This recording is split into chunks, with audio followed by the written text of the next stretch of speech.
La propaganda ismailí se llevaba a cabo a través de misioneros, con el aspecto de un mercader o de un artesano. El daí iba a instalarse a un barrio de una ciudad y destacaba por su piedad y modestia. Entraba en relación con la gente más próxima y después de juzgar a sus interlocutores y elegir a los que le parecían más capacitados para interesarse por las verdades ocultas, despertaba en ellos la esperanza de mejorar su suerte y de toda la comunidad musulmana. Si los elegidos querían convertirse en auténticos discípulos, el daí les hacía pagar cierta cantidad destinada a engrosar el tesoro del imán. Luego eran introducidos e iniciados. Entonces se transformaban a su vez en misioneros. A principios del siglo X, cuando una grave crisis social agitaba todo el imperio abasí, los misioneros ismailíes pudieron reclutar gran número de adeptos entre los descontentos de las ciudades y el campo. Quizás actuaron directamente entre la gente de oficio, artesanos y pequeños tenderos, o tal vez dieron lugar en parte a las agrupaciones profesionales. En los textos ismailíes no se encuentran indicaciones concretas sobre sus ideas y teorías sociales, pero lo cierto es que tanto los gobernadores abasíes como los teólogos ortodoxos vieron en estas ideas una seria amenaza para el orden establecido. Para los sunitas y fatimíes eran las manifestaciones de un mismo movimiento, cuya finalidad era destruir al califato y el sunismo. Los ortodoxos también acusaron a los ismailíes de prácticas comunitarias extremistas, de la comunidad de bienes, incluidas las mujeres. En realidad, nada de todo esto aparece en la doctrina ismailí, tan solo una promesa de mejora de las condiciones de vida y una gran fraternidad. Cármatas y fatimíes. El movimiento se manifestó abiertamente en los primeros años del siglo X. Entre el 901 y el 906, ismailíes de un grupo afiliado conocido por los cármatas saquearon Siria, Palestina y Mesopotamia septentrional. Las fuentes informativas nos dan el texto de un sermón predicado en Hims durante su ocupación por los ismailíes. Oh Dios, guíanos con el califa, el heredero, el esperado, el Mahdi, el señor del tiempo, el caudillo del fiel, el Mahdi. Oh Dios, llena la tierra de justicia y equidad y destruye a sus enemigos. Oh Dios, destruye a sus enemigos. Mucho más importante fue el movimiento de los cármatas en la provincia de Bahián, ahora llamada Al-Asa, en la costa de Arabia. El país era adecuado para movimientos revolucionarios, estaba aislado y era de acceso difícil, con una población mixta y muchos supervivientes de la revolución sani. En ocasiones, al comienzo del siglo X, misioneros cármatas llegaron a ser el poder dominante en la provincia, expulsando a los representantes del gobierno central. El régimen cármata era una especie de república oligárquica. El gobernante era el primero entre iguales, gobernando con la ayuda de un comité de sus asociados más íntimos. Había más de 20.000 habitantes capaces de empuñar las armas en la capital, la Asa. Estaban gobernados por un consejo de 6 que mandaban con equidad y justicia, y quienes cuando concedían audiencias hablaban con suavidad y modestia. No ayunaban ni rezaban, y la única mezquita había sido construida a expensas privadas para los peregrinos ortodoxos. No había impuestos ni diezmos. El consejo poseía 30.000 esclavos negros que practicaban la labor del campo. Si alguien se quedaba pobre o contraía deudas, era sacado del apuro con la ayuda de otros. Cualquier artesano forastero que llegaba al Arsa recibía suficiente dinero para establecerse. Las reparaciones de las casas cuyos propietarios eran pobres se realizaban a costa de los fondos públicos, y el trigo era molido gratis por cuenta de los molinos del Estado. Las transacciones comerciales se hacían con monedas no exportables. Otra área de éxito ismailí fue el Yemen, donde en 901 un misionero se estableció, logrando poder rápidamente. Desde el Yemen mandó emisarios a la India y al África del Norte y probablemente a otras regiones también. La misión norteafricana logró brillante éxito en Túnez. En 908 estuvo en condiciones de proclamar al imán Ubaid Alá como el primer califa fatimí. Los fatimíes habían adoptado en varios aspectos la táctica de los propios abasíes en su advenimiento al poder. Habían utilizado la propaganda secretamente organizada de una secta heterodoxa y habían desarrollado su intento decisivo para alcanzar el poder en una de las provincias remotas del imperio. Se diferenciaban de los abasíes en dos aspectos importantes, probablemente relacionados entre sí. Al contrario de los abasíes, fallaron en lograr el dominio universal del mundo islámico y siguieron siendo los jefes de la secta que los había llevado al poder. En una fecha posterior, los fatimíes habían de entrar en pugna con los cármatas de Bahián. La expansión de la nueva dinastía hacia el este se realizó después de 3 intentos infructuosos de Muhsin el cuarto califa que conquistó Egipto en 969. Esta conquista fue seguida casi inmediatamente de un choque con los cármatas, quienes, de momento, constituían un peligro real para el nuevo régimen. Más tarde parece que retomaron a su alianza fatimí. Mu'izz estuvo asesorado por dos hombres notables. Uno fue el general Jawar, un mameluco de origen europeo que fue el real conquistador de Egipto. Fue este el que construyó la nueva ciudad de El Cairo como capital fatimí y la gran mezquita de Al-Azhar como el centro de su fe.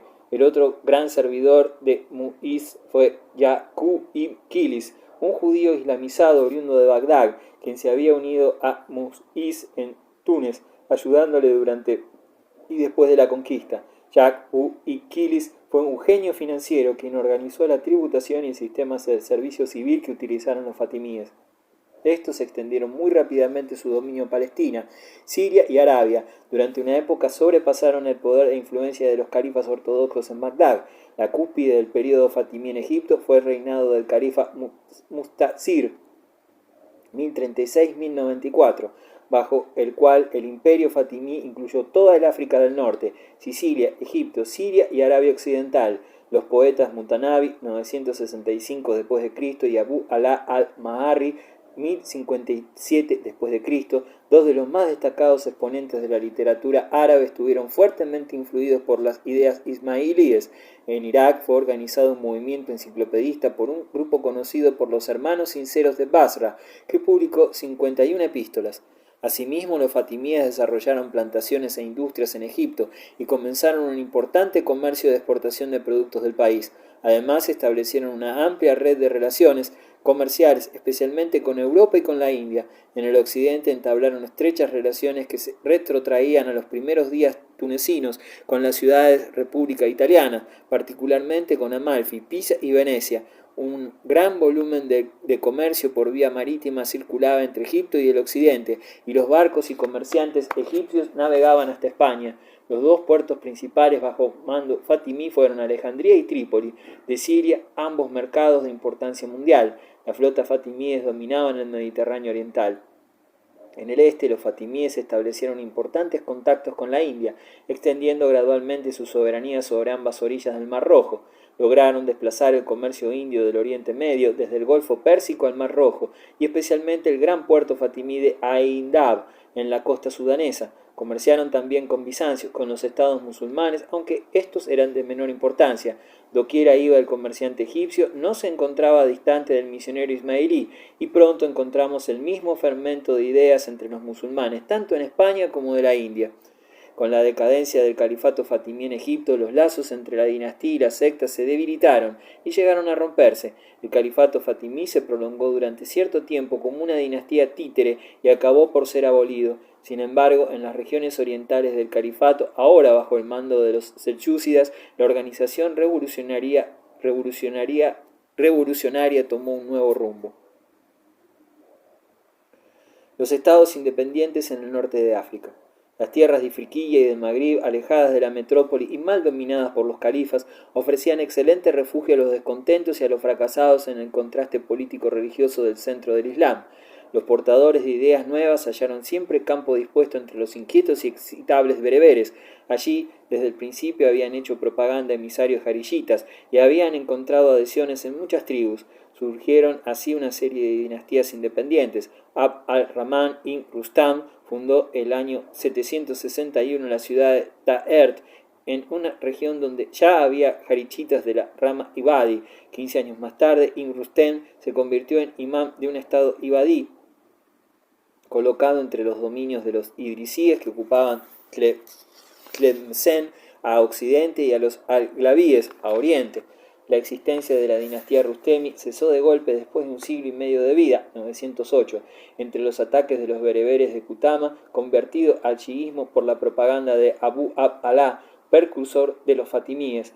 La dinastía de los idrisíes surgió en el año 786 cuando Idris, aliado hassani, huyó de la Meca después de una rebelión fracasada, instaurándose en Marruecos.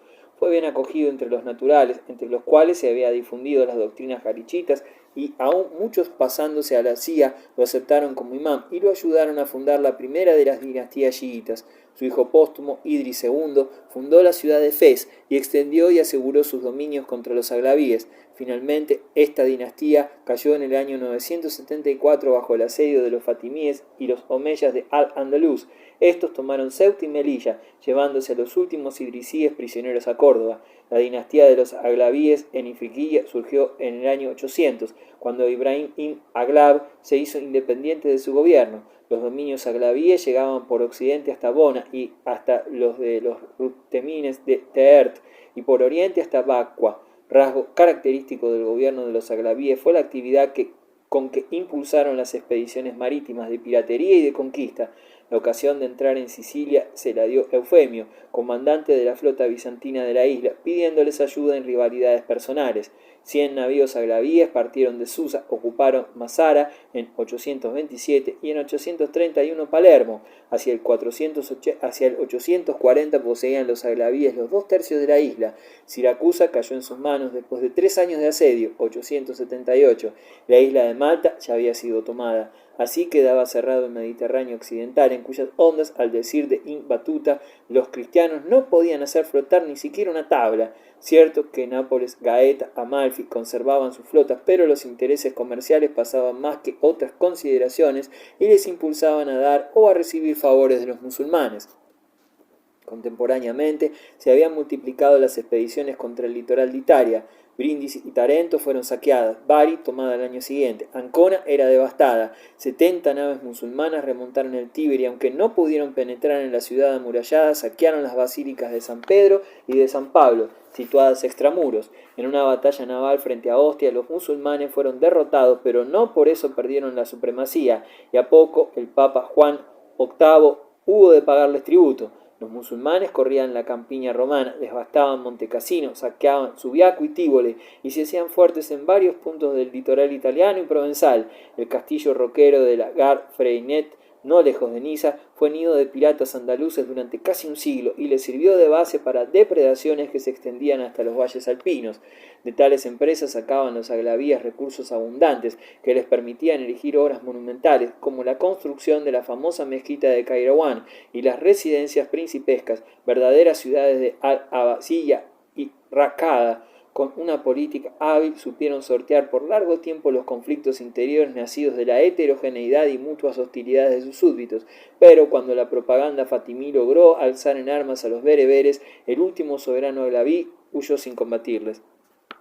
Con la caída de los aglavíes, Sicilia cambió de dueño y fueron los fatimíes los que le dieron gobernadores hasta que Hasan al-Kalbi, sin salirse del vasallaje de los fatimíes, hizo el cargo hereditario. Su dinastía llegó hasta el 1040 y dio días de prosperidad al país. Luego, las guerras civiles rompieron la unidad y de ella se aprovechó el caudillo normando Roger de Hauteville para entrar en Sicilia. Tomó Messina en 1061, Palermo en 1072 y hacia 1090, época en que se apoderó de Malta, toda Sicilia estaba sometida, salvo algunas diásporas en lugares menos accesibles. Las clases cultas y elevadas habían ido emigrando a África. Allí las había de seguir la contraofensiva de los normandos, los cuales tomaron Trípoli en 1146 y Kairouan en 1148. Siguiendo desde el siglo XI hasta el XV una evolución independiente, el Magrib fue dominado por dos grandes dinastías bereberes que revivificaron el sunismo y resistieron la acentuada presión de la reconquista cristiana. Los almorávides, 1053-1147, nómadas del Sahara, salidos de una comunidad de guerreros formada en vistas a la Guerra Santa, al-Murabitun, ocuparon Marruecos y después fueron a ayudar al amenazado rey de Sevilla, fundando así un imperio hispanoafricano. Turmar, instalado en Timmal 1125, había predicado su doctrina sobre la unicidad divina y agrupando a sus partidarios para la lucha contra los almorávides, y después de su muerte, su discípulo Abd al-Mamin se apoderó de Marrakech y los almohades sedentarios de la montaña consiguieron extender su dominio a toda Berbería y los restantes territorios de Al-Andalus. En 1162, Abd al-Mu'min tomó el título de califal. Este califato bereber desapareció a mediados del siglo XIII, con la aparición de tres reinos: Hafsi en Túnez, Abdalawi en Tlemcen y Marini en Fez. Durante cierto tiempo, este último poseyó toda Berbería.